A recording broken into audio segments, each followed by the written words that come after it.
കൊടുക്കുന്നിൽ സുരേഷിനെതിരെ രൂക്ഷ വിമർശനമായി കേരള പുലയർ മഹാസഭാ നേതൃത്വം.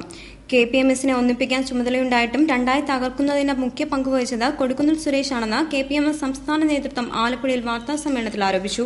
പാർലമെന്റ് തിരഞ്ഞെടുപ്പിൽ സമുദായ വഞ്ചകനായ കൊടുക്കുന്നിൽ സുരേഷിനെ മാവേലിക്കര മണ്ഡലത്തിൽ പരാജയപ്പെടുത്തുമെന്നും LDF സ്ഥാനാർത്ഥി ചെങ്ങറ സുരേന്ദ്രന് വോട്ട് നൽകി വിജയിപ്പിക്കുമെന്നും KPMS രാഷ്ട്രീയ നിലപാട് വ്യക്തമാക്കി. മാവേലിക്കര മണ്ഡലത്തിൽ 60,000-ൽ പരം പുലയർ സമുദായ വോട്ടർമാരാണ് ഉള്ളത്. പട്ടിക വിഭാഗങ്ങളുടെ വികസനവുമായി ബന്ധപ്പെട്ട യാതൊരു ഇടപെടലും MP എന്ന നിലയിലും കേന്ദ്ര സഹമന്ത്രി എന്ന നിലയിലും കൊടുക്കുന്നിൽ നടത്തിയിട്ടില്ലെന്നും നേതാക്കൾ ആരോപിച്ചു. പേഴ്സണൽ സ്റ്റാഫ് അംഗങ്ങളെ നിയമിക്കുന്നതിൽ പോലും സമുദായ അംഗങ്ങൾക്ക് പ്രാധാന്യം നൽകിയില്ലെന്നും KPMS നേതാക്കൾ കുറ്റപ്പെടുത്തി. പട്ടിക വിഭാഗങ്ങളുടെ ആവശ്യങ്ങൾക്ക് വേണ്ടി രാഷ്ട്രീയ അധികാരത്തിൽ KPMS ഇടപെടുമെന്നും സംവരണ മണ്ഡലങ്ങളിൽ നിന്നും പാർലമെന്റിലേക്കും അസംബ്ലികളിലേക്കും തെരഞ്ഞെടുക്കപ്പെട്ട പ്രതിനിധികൾ പട്ടിക വിഭാഗങ്ങളുടെ അവകാശങ്ങൾ സംരക്ഷിക്കുന്നതിൽ പരാജയപ്പെട്ടതായും നേതാക്കൾ വിലയിരുത്തി.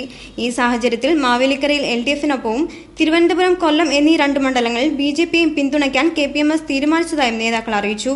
അടിസ്ഥാന ജനതയുടെ പ്രശ്നങ്ങൾ കേൾക്കുവാനും ഏറ്റെടുക്കുവാനുമുള്ള സ്ഥാനാർത്ഥികളുടെ സമീപനം പഠിച്ച ശേഷം ബാക്കി 17 മണ്ഡലങ്ങളിൽ രാഷ്ട്രീയ നിലപാട് സ്വീകരിക്കുമെന്നും നേതാക്കൾ വ്യക്തമാക്കി.